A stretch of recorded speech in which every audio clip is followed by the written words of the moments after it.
ચૈત્ર વસાવાને જેલમાં સડાવવા માટે ગોપાલ ઇટાલિયા વકીલ બનીને આવ્યા મેદાનની અંદર.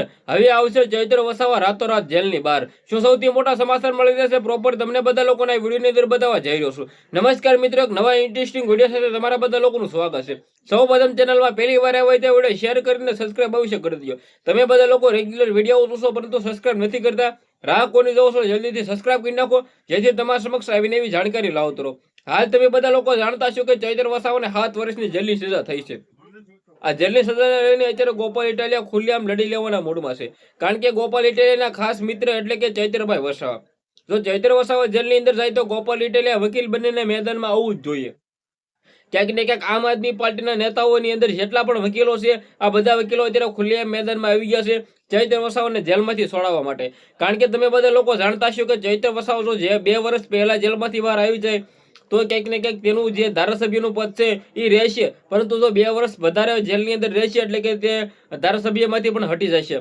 પરંતુ ચૈત્ર વસાવાને જેલમાંથી છોડાવવા માટે શું ગોપાલ ઇટાલિયા વકીલ બનીને આવી શકે છે મેદાનની અંદર? ખરા. કારણ કે ગોપાલ ઇટાલિયા તો ક્યાંક ને ક્યાંક એક એડવોકેટ હતા ને. ગોપાલ ઇટાલિયા તો ચૈત્ર વસાવા બંને ખાસ મિત્ર હતા, પરંતુ ગોપાલ ઇટાલિયા તો વકીલ હતા ને.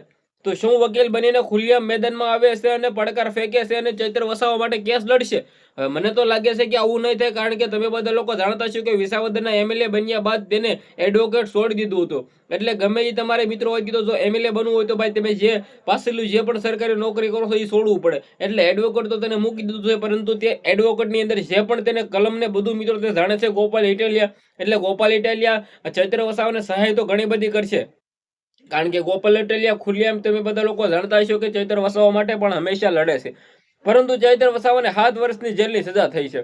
હવે તમે વિચાર કરો કે ચૈત્ર વસાવા એક ખાલી નાનકડો ગ્લાસ ફેંકે તો પણ તેને 3 મહિના જેલની અંદર નાખે છે. તો આ વખતે તો વન વિભાગ સાથે બબાલને ફાયરિંગને લઈને 9 લોકો જેલમાં ગયા છે. તેમને બધાને 7 વર્ષની જેલની સજા ફટકારવામાં આવી છે. પરંતુ શું સુપ્રીમ કોર્ટની અંદર, હાઈકોર્ટની અંદર ચૈત્ર વસાવા જ્યારે લડવા જાય છે ત્યારે શું તેને મિત્રો સજા ઓછી થઈ છે ખરી? જો તેને સજા ઓછી થશે, 2 વર્ષની અંદર રહેશે તો ક્યાંક ને ક્યાંક તે પોતે એમએલએ રહેશે.